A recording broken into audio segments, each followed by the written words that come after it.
আসসালামু আলাইকুম ওয়া রাহমাতুল্লাহি ওয়া বারাকাতুহু। আলহামদুলিল্লাহ, আশা করি আপনারা সকলেই ভালো আছেন। দিনী আলোচনায় আপনাদের সবাইকে স্বাগতম। আমাদের এই দিনী আলোচনার আজকের বিষয়বস্তু হবে ঈমানের শাখাগুলো নিয়ে ধারাবাহিক আলোচনা।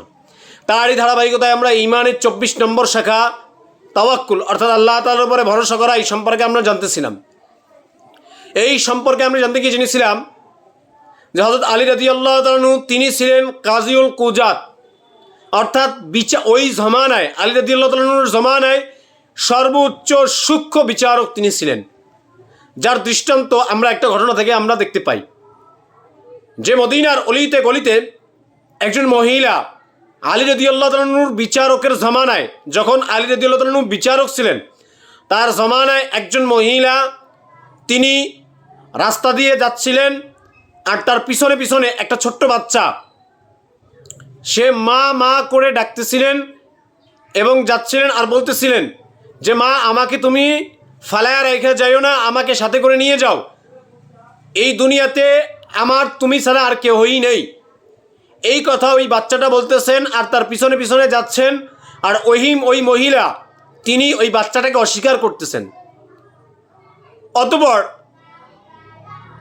ওই মদিনার অলিগলির যে লোকজন ছিল তারা এই দৃশ্যটা দেখে তারা ওই মহিলাকে জিজ্ঞাসা করলো, এই মহিলা, তোমাদের কি হয়েছে? এই ছোট্ট বাচ্চাটা তোমাকে বলতেছে আর ডাকতেছে, কিন্তু তুমি একে অস্বীকার করতেছো, কারণটা কি? কারণটা কি তোমাদের? এই বাচ্চাটাকে, ছোট বাচ্চাটাকে তুমি কেন অস্বীকার করতেছো? এক পর্যায়ে এই মদিনার অলিগলির লোকেরাও ব্যর্থ হয়ে গেল। পরবর্তীতে তারা হযরত আলী রাদিয়াল্লাহু তাআলা আনহুকে ডেকে পাঠালেন। হযরত আলী রাদিয়াল্লাহু তাআলা আনহু বিচারক, তিনি আসলেন। এসে তিনি ঘটনাস্থানে উপস্থিত হয়ে তিনি মহিলাকে জিজ্ঞাসা করেন, এই মহিলা, তুমি এই বাচ্চাটাকে কেন অস্বীকার করতেছো? কারণ কি? কারণটা বর্ণনা করো। অতঃপর মহিলা আলী রাদিয়াল্লাহু তাআলা আনহুকে বললেন যে, দেখেন না গো আলী, আমার ব্যাগে কিছু স্বর্ণ, কিছু টাকা পয়সা আছে। এই টাকা পয়সা এবং স্বর্ণের জন্য এই ছেলেটা, আমি একে চিনি না, এ আমার পিছু নিয়েছে এবং আমাকে মা বলে সম্বোধন করছে। আমার কাছ থেকে হয়তো এই স্বর্ণ বা টাকা চুরি করবে, এই জন্য সে আমার পিছু লেগেছে। দেখেন না গো আলী, আমি তো বিয়েই করিনি, আমার সন্তান কোথা থেকে আসবে? এই কথা তিনি আলী রাদিয়াল্লাহু তাআলা আনহুকে বললেন। বলার পরে এবারে আলী রাদিয়াল্লাহু তাআলা তার কথা শোনার পরে তিনি এবার এই বাচ্চাটার কাছে গেলেন এবং তাকে জিজ্ঞাসা করলেন, এই বাচ্চা, তোমার অভিমত কি? তুমি কেন তাকে মা বলে ডাকতেছো? বা এই মহিলা তোমার কি হয়? দেখেন, এখানে একটা ছোট্ট শিক্ষণীয় বিষয়, সেটা হচ্ছে বিচারক যিনি হবে তার উভয় পক্ষের কথা শুনতেই হবে। সর্বপ্রথমে উভয় পক্ষের কথা শুনতে হবে, চাই সে বাচ্চা হোক, চাই সে বৃদ্ধ হোক, যেই হোক না কেন, আগে তার কাজ হলো উভয় পক্ষের কথা শুনবে, এরপরে শোনার পরে ইনসাফ ভিত্তিক বিচার করবে। কিন্তু আফসোসের বিষয় হচ্ছে, আজকে আমাদের জমানায় যেই বিচারকদের হওয়ার উচিত ছিল সৎ, যেই বিচারকরা থাকবে সৎ, যাদের মধ্যে কোনো অসৎ কিছু থাকবে না, যারা ইনসাফ ভিত্তিক বিচার করবে, যারা মানুষের সঠিক বিচার কার্যক্রম করবে, তারাই আজকে এত নির্লজ্জ হয়ে গেছে, এত অসভ্য হয়ে গেছে, এত বেহায়া হয়ে গেছে যে আজকে তারা সামান্য অল্প কিছু টাকার কাছে তারা বিক্রি হয়ে, যিনি নির্দোষ তাকে সাজা দেয়, আর যিনি সাজাপ্রাপ্ত, যিনি দোষী, তাকে বেকসুর খালাস দিয়ে দেয়। কি অবস্থা! আহা, সামান্য কিছু টাকার বিনিময়ে যেই জবানটা পবিত্র, যেই রায় তুমি দিতেছো, এই রায়ের জন্য আল্লাহ তোমাকে নির্ধারণ করতেছে, তুমি যদি নির্দোষকে সাজা দাও, তাহলে তার উপরে যে জুলুম করলা, কিয়ামতের দিনে এই জুলুমের বিচারের সম্মুখীন তুমি হবা। এই ভয় নিয়ে ওই বিচারকের তো বিচার কার্যক্রম করা উচিত। কিন্তু এত বড় একটা গুরুত্বপূর্ণ জায়গায় তারা কিরকম অবহেলা করে যে সামান্য অল্প কিছু টাকার বিনিময়। আহা,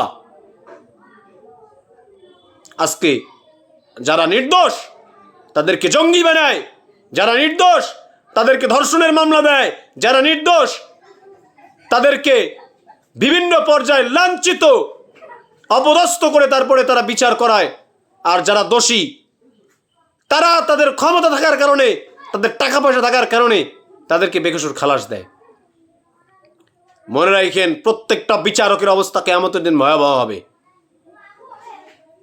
তো এখানে আলী রাদিয়াল্লাহু তাআলা আনহু তিনি শুধু মহিলার কথা শুনেন নাই, বরং তিনি এই বাচ্চাটার কাছেও তার হালত জিজ্ঞাসা করলেন, কেন তুমি এরকম করতেছো, কেন এই মহিলা তোমার কি হয়? এই কথা জিজ্ঞাসা করার পরে ওই বাচ্চাটা আলী রাদিয়াল্লাহু তাআলা আনহুকে বলতেছেন যে, দেখেন না গো আলী, এই মহিলা আমার মা। ওগো আলী, আমার এই মা ছাড়া কেউ নেই। এবারে বলেন তো, আমাকে কে খাইয়ে দেবে? আমাকে কে গোসল করাইয়া দিবে? আমাকে কে লালন পালন করবে? ওগো আলী, আমার মাকে আপনি বলেন না আমাকে সাথে নিয়ে যেতে। এই কথা যখন আলী রাদিয়াল্লাহু তাআলা আনহুকে বললেন, আর ওদিকে মহিলা যখন বললেন যে আমার তো বিয়েই হয় নাই, আমার সন্তান আসবে কোথা থেকে? এবারে আলী রাদিয়াল্লাহু তাআলা আনহু সন্তানকে, ওই বাচ্চাটাকে বললেন যে তোমার কোনো চিন্তার কারণ নেই, যেহেতু ইনি তোমার মা না, ইনি তোমাকে অস্বীকার করতেছে, তাহলে তুমি শোনো, তোমার যেহেতু বাপ নেই, তাহলে আমি আলী তোমার বাবা। সুবহানাল্লাহ। বিশ্বনবী সাল্লাল্লাহু আলাইহি ওয়াসাল্লামের কলিজার টুকরা মেয়ে তোমার মা। হাসান হোসেন রাদিয়াল্লাহু তাআলা আনহুমা তারা উভয় তোমার ভাই। রাসূলুল্লাহ সাল্লাল্লাহু আলাইহি ওয়াসাল্লাম তোমার হবেন না? না, এতে কি তোমার কোনো আপত্তি আছে? তাহলে তোমার কোনো সমস্যা আছে? এই কথা যখন ওই বাচ্চাটাকে বলল, এবারে বাচ্চাটা কি উত্তর দিল? আল্লাহ যদি তৌফিক দান করেন, ইনশাআল্লাহ সেই বিষয়ে আগামী পর্বে আমি আপনাদের সামনে বিস্তারিত আলোচনা করব। আল্লাহ পাক রব্বুল আলামিন আমাদের সবাইকে, যারা আমরা বিচারক আছি, আমরা সবাই যেন ন্যায় ইনসাফ প্রতিষ্ঠার লক্ষ্যে আসল আসামিকে সাজা দিতে পারি, এবং যিনি বেকসুর তাকে যেন বেকসুরভাবে খালাস দিতে পারি। আল্লাহ তাআলা ইনসাফ ভিত্তিক বিচার কার্যক্রম করার তৌফিক দান করুক, আমিন।